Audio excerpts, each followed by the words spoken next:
Welcome to another edition of the Magic Latest Podcast where we discuss everything Orlando Magic basketball. I'm your host, Jalon Dixon, and today we're going to talk about another potential backup point guard option this offseason to pick up for the Magic. The NBA draft is only 24 hours away, and man, oh man, we're coming up with our final five for the big board, looking at that 25th overall pick.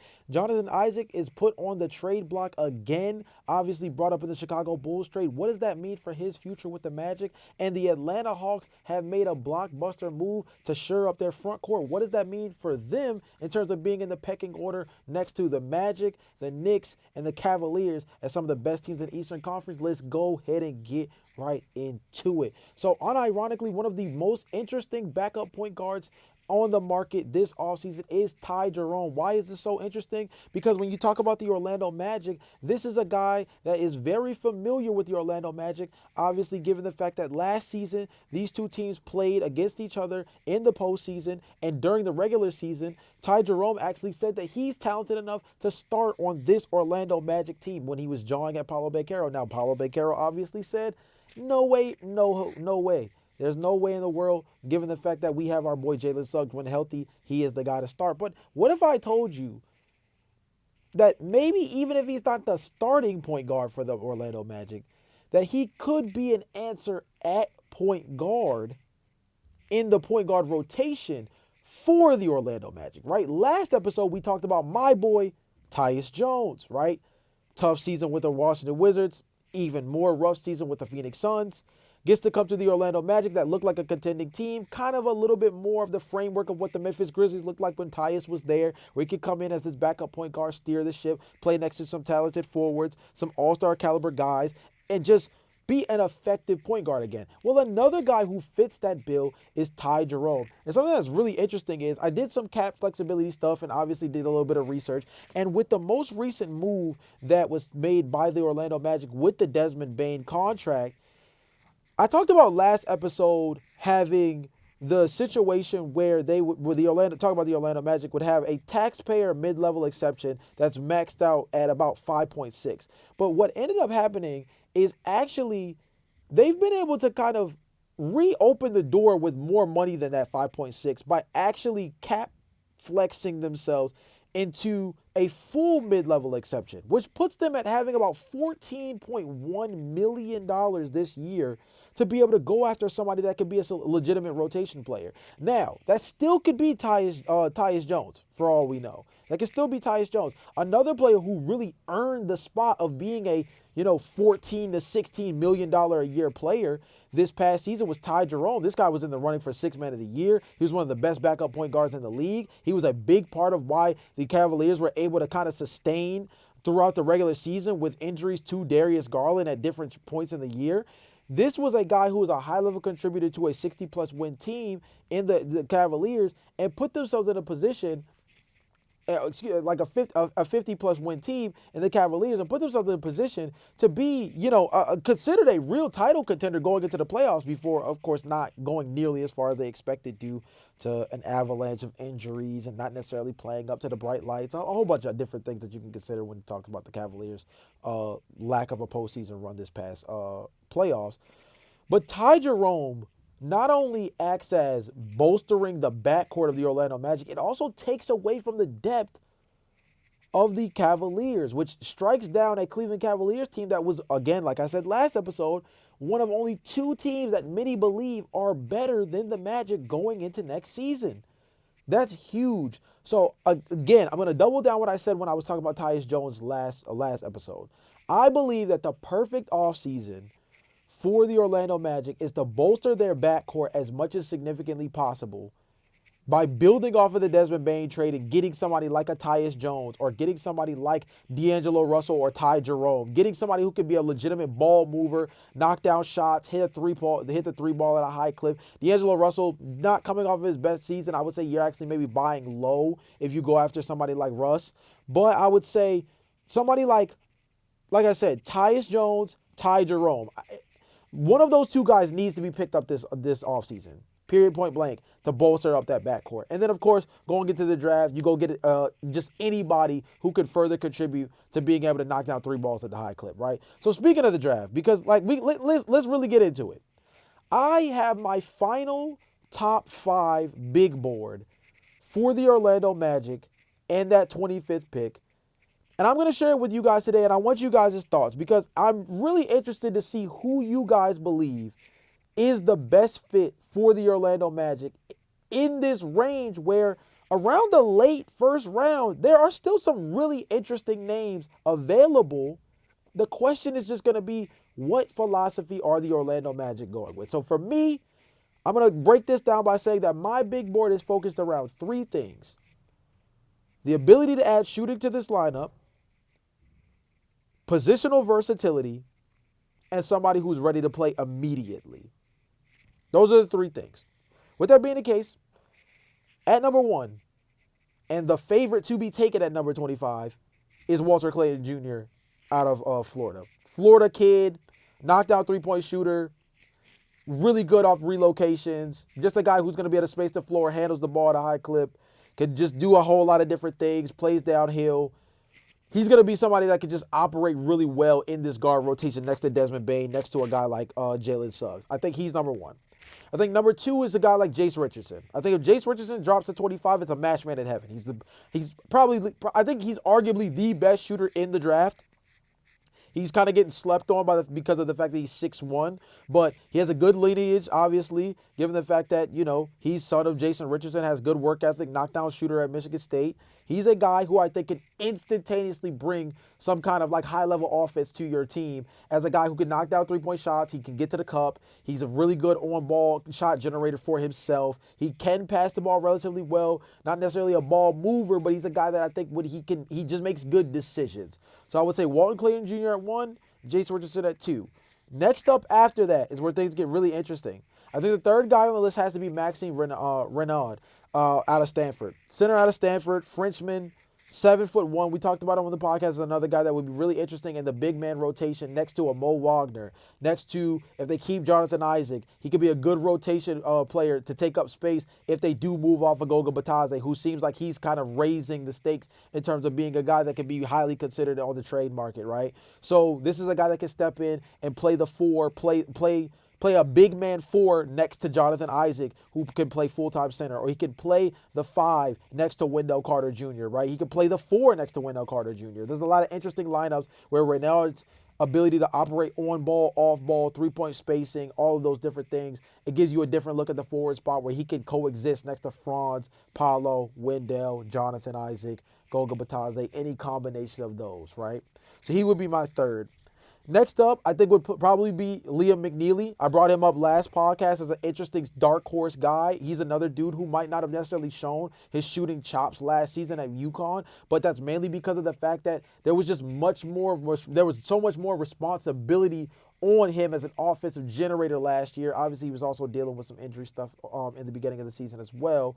So this is a guy that I don't feel like he was able to show his full stripes as a knockdown three-point shooter, but he showed at Montverde that he could be a guy that can hit the 3 ball at a high clip. He just adds a win now, ready-made player that can come in, relocate, shoot the ball at a high level, and just give you the kind of floor spacing that you need around Paolo Banchero and Franz Wagner. So he will be 4. And then my 5th, and he's actually a guy that I've kind of grown on a little bit more over the time as a guy that can be really interesting if he falls this low. And I don't think he's going to, because I feel like he's going to get taken somewhere in that 16-17 range between Memphis and Minnesota. I also think that the Thunder at 15 might consider him as well, but I really like Danny Wolf. I talked about him very recently as another guy that I thought would be really interesting. A guy who I think has the ability to potentially shoot it at the next level, but just a high energy, high effort guy. If you get off a Goga, if you get off a Jonathan Isaac, he's going to be a guy that can fill that area for you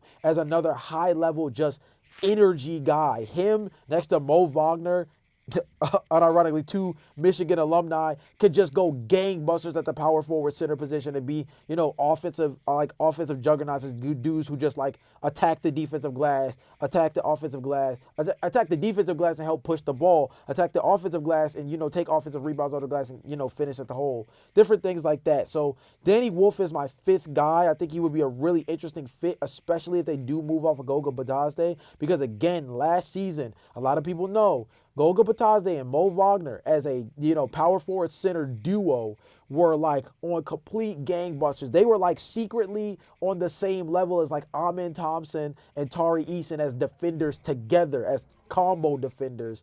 Last year, they just weren't discussed as much because the highlight plays weren't there as much as like Amin and Tari were. But that's my five. My five, again, I'm going to reiterate it. Walter Clayton Jr., I think, is the pick. If he falls to 25, which there's a likelihood he could, but his name is starting to buzz a lot more as a guy who could be like a ready-made point guard at the next level for a handful of teams in that range right after the lottery, right? But if he falls to 25, Walter Clayton Jr., match made in heaven, literally Florida kid, played in Florida, just gets to stay in the Florida area and step into a backcourt that's ready-made for him to be able to play next to a handful of different guys who just know how to operate on and off the ball, right? Walton Clayton Jr. at number 1. Jace Richardson is the best shooter in the draft, in my personal opinion, at number 2. Then you got to put yourself in the position to go get a big who can stretch the floor. That's where Maxime Renard comes to play, in my personal opinion. Then Leah McNeely at number 4, again, another knockdown shooter, a guy who I think with a little less responsibility, or in this case, a lot less responsibility, I think he can come in, and I think he's going to be able to if he gets drafted at 25, I think he could easily sap away those minutes that Jet Howard was getting last year and give them the kind of knockdown three-point shooting that they expected out of Jet Howard. And then lastly, Danny Wolf has a little bit of a wild card, another Michigan player. This is something that's kind of well known within the Orlando Magic franchise of kind of going after this, these Michigan alum. I don't know if this is like something that's just built out of the fact that, Franz and Mo are related, both went to the same school, but they've done this more than just those two guys in terms of going after guys that went to that program. I wouldn't be surprised if Danny Wolf fell to them and they're like, you know what, we might end up moving off of Goga, we might end up moving off of Jonathan Isaac. We do need to still bolster up that front court outside of Paolo and Wendell Carter Jr. Let's go ahead and get us a guy like Danny Wolf who has the chance to spread the floor a little bit, but also could just be a high energy, high effort guy and give us a lot of, offensive spark just off of just pure effort, right? So those are my 5 guys. You guys let me know if I forgot somebody on this list. You guys let me know if you would change the order of my list. I'm going to be really interested to see what you guys say in the comment section because, honestly, draft night is going to be so interesting for the Orlando Magic, given the fact that now that they're sitting at 25 and they have an early 40s pick as well, but 25, when you look at this draft class, after you get past the 35 to 38 range, it starts getting real wicked in terms of the kind of swings you're taking on some of the talent in this draft class. So in terms of getting a ready to play out the gate player, 25 is going to be the pick for the Orlando Magic to get that done. So it's going to be really interesting to see what they do with it. We were talking about moving off of players and what that would mean for the Magic going into the NBA draft. One of the people that has to be considered is Jonathan Isaac. As we discussed in the most recent episode, we talked about the package that was put together by the Orlando Magic to potentially pursue Kobe White of the Chicago Bulls instead of Desmond Bane at one point. And in that trade included Jonathan Isaac. And the question now has to be, similar to what we asked about Goga Batadze a couple episodes ago, how long is the shelf life for Jonathan Isaac? This is a guy who's been on this team for, I believe he's a 10-year vet now. He's a guy who's kind of been a mainstay of this roster as a guy who, on a per-minute basis, could be a DPOY level candidate. But on the other side of it, he's a guy that you can really only expect to play about 20 to 22 minutes max a game, high effort, without risking him getting significant injuries, right? Because he's been a guy that's had really, really tough injury luck throughout his entire career with the Orlando Magic, right? So Jonathan Isaac could be a guy that could be shipped, especially if you're talking about maximizing this window. A guy like Jonathan Isaac, despite how effective he is defensively, his injury history is one of the scariest in the league right now when you talk about balancing all of these different bigs that could be available in the free agent pool, as well as players that could be acquired via trade. Jonathan Isaac is a guy that I feel like you don't move off of if you're the Orlando Magic, unless you see a guy that has similar defensive upside to Jonathan Isaac, either in this draft class or on the open market, that you feel like with that full mid-level taxpayer exception, you could go after. Again, we're talking about 14 near 15 million to go after a legitimate center in rotation. Do you go after a Clint Capella? Do you go after Do you try to put yourself in a position to maybe financially make yourself flexible to go after Nicholas Claxton, using Jonathan Isaac as, salary filler for that, right? There's a couple of different opportunities, but I don't think you move off of Jonathan Isaac unless you know for sure that you could find a player that on a permanent basis, or at least on a seasonal basis, could be as effective as a defensive player as Jonathan Isaac is. Because on a permanent level, it's kind of hard to get as effective as Jonathan Isaac. Jonathan Isaac is one of the best rim defenders in the NBA on a permanent basis, one of the most effective stretch fives in the NBA when healthy. And he's a guy that can just be a complete disruptor at the rim when he's playing at a high level. The issue is that he kind of has to play on a bit of a minutes restriction. If you can find a guy who can play 30 to 35 plus minutes and give you even 80% of the defense that Jonathan Isaac gives you, then I think maybe you do heavily consider the idea of moving off of Jonathan. But if you cannot find somebody who gives you that level of backbone on the defensive end, I think that you have to rock with Jonathan and understand that you're going to have to just monitor his minutes, because he's too impactful of a defensive player, especially when you put him next to a Mo Wagner or you put him next to a Wendell Carter Jr. He's too effective of a defensive player for you to just move off of him for the sake of clearing up cap space. You did what you needed to do in terms of opening up the full taxpayer mid-level just with the Desmond Bane trade and a little bit of salary fluff by moving off of Gary Harris and Corey Joseph.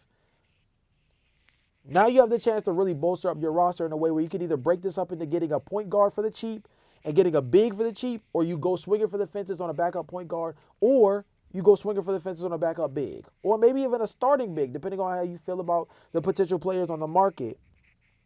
But Jonathan Isaac, I think, is here to stay. I think his name is only floated out in rumors because it helps bolster the value of the actual picks or not necessarily the picks, but the packages that the Magic are putting together. Jonathan Isaac's name is becoming a little bit of a buzz phrase, because if you throw his name in the pot, it's kind of meant to more so maximize what they're trying to go after. And I think that's why the Orlando Magic were so willing to put Jonathan Isaac in the trade for Kobe White, but maybe not as open to doing so when pursuing after Desmond Bane, because I think many people would probably say that Kobe White's a better offensive player than Desmond Bane. Whether Kobe White's a better defensive player, I think it's kind of questionable. I think Desmond Bane's probably a better defender by a little bit, but not by a ton, right? So Jonathan Isaac is a name to monitor on this team. We've discussed this in passing over the last handful of episodes.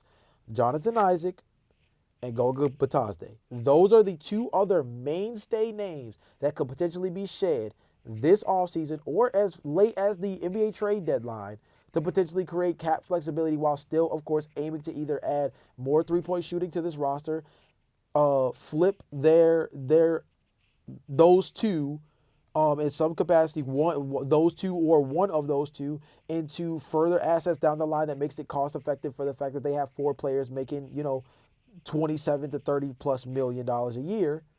Those are going to be the two guys that a lot of teams are going to call up for the most, especially now given the fact that Cole Anthony and KCP are no longer on this team. I think the three most interesting trade assets on this team, and we'll talk about one of them in a different episode because the other two we've already kind of went in depth about a little bit or a decent amount. Goga Bitadze, I think, is the most likely to get traded. Jonathan Isaac is the second. And then I think that Anthony Black is a guy that I think, because the phone is going to ring about him so often, the Magic have to be willing to listen. And I think that depending on what Anthony Black gives you in the beginning portion of the season, when we get close to that trade deadline, the idea of maybe going after a certain player that gives you, again, this higher upside, depending on what you do this offseason at the backup point guard position, may make a guy like Anthony Black more expendable. So those three guys become super important as potential trade chips, not only for this offseason, but also going into the trade deadline at the middle portion of the 2025-2026 NBA league year, right? And last up, we have to discuss one of the bigger trades that happened today, right? All of this is happening so quick, where the Desmond Bane trade happens, then Kevin Durant gets moved. Anthony Simons gets acquired by the Boston Celtics in exchange for Drew Holiday. And today, the Atlanta Hawks, in a 3-team trade with Boston and Brooklyn, acquire Kristaps Porzingis. Man, oh man. The Atlanta Hawks are following the Orlando Magic's lead and saying, yo, This offseason is vital. The Indiana Pacers are weakened. The Celtics are weakened. Philly, we don't know anything about. The Cavaliers, we don't know what their plan for this offseason is. Right? The Knicks, they don't have a coach. This is the perfect opportunity to strike while the iron is hot. While the iron is hot. The perfect storm, as Chandler Parsons put it, right? The Atlanta Hawks have a chance to go into next season with a starting lineup that puts them in position to have Trae Young, a second-year Zachary Ricochet, a DPOY candidate and defensive All-NBA team member in Dyson Daniels, Jalon Johnson, who was having a career year before going down with his injury that ended up taking him out for most of the season, and Kristaps Porzingis at the 5, with Onyeka Okongwu coming off the bench. That's a good 5. I'm going to be honest. It's a good 5. It's not better than the Orlando Magic. I don't think it's better than the Orlando Magic right now. But that's a really good 5. Trae Young would have a power forward center that he could actually kick the ball out to. He's played with so many like rim runners between Onyeka Okongwu. John Collins has been a stretch big to a certain degree, but we've always seen him as a play finisher, right? And then of course Onyeka Okongwu, he's never really played with a legitimate stretch big since being drafted by the Atlanta Hawks. This is a guy who adds extra three-point shooting to a team that still kind of lacks it to a certain degree outside of Trae Young, who is more kind of made off of his volume than necessarily his efficiency from beyond the arc. Kristaps Porzingis just presents a completely different problem matchup-wise for the Atlanta Hawks moving forward in terms of what he creates mismatches across not just the Eastern Conference but across the NBA when healthy. For this team, I would also say outside of Luka Doncic, and his rapport with Luka was not nearly as strong as it could have been. Outside of Luka Doncic, Kristaps Porzingis has not played with a passer as good as Trae Young, right? So that could be a deadly, deadly lineup. And of course, if Kristaps Porzingis can return to the kind of two-way player that he was for his short stint with the Washington Wizards, where he was a borderline all-star caliber player, I mean, man, you add that to an offense with Trae Young and Zachary Ricochet and Jalon Johnson healthy, man, you still have Onyeka Okongwu.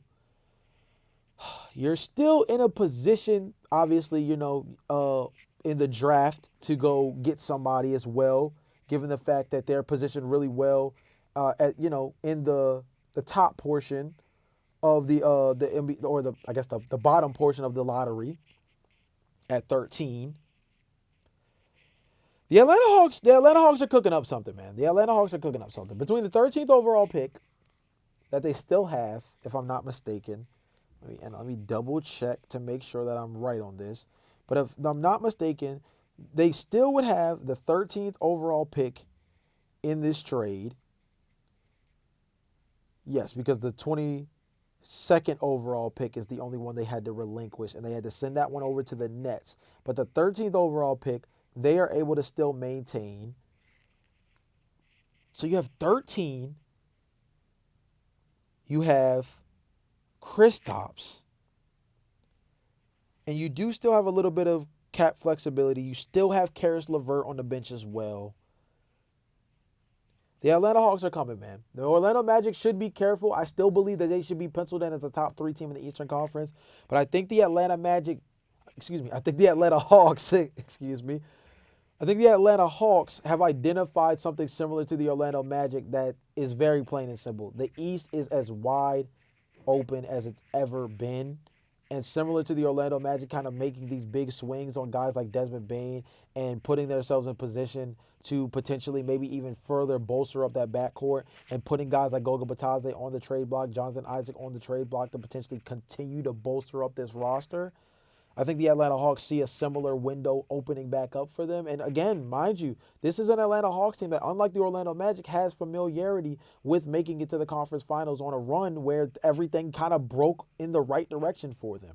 Now, granted, not necessarily the exact same team. Factor in Ricochet, factor in Dyson Daniels, but I would also say they're a little bit more well-rounded and have a much more established identity for themselves compared to that team before. So, Really interesting that the Atlanta Hawks have now inserted themselves as another team in the Eastern Conference that not only wants to take advantage of this window, but could be a team that could be a threat for that top 4 space at the top of the East. And mind you, the NBA offseason practically just started. So with that being the case, this is another edition of the Magic Latest Podcast. I will be back with you guys tomorrow for more Orlando Magic coverage. But until then, I'll see you guys next time. Peace.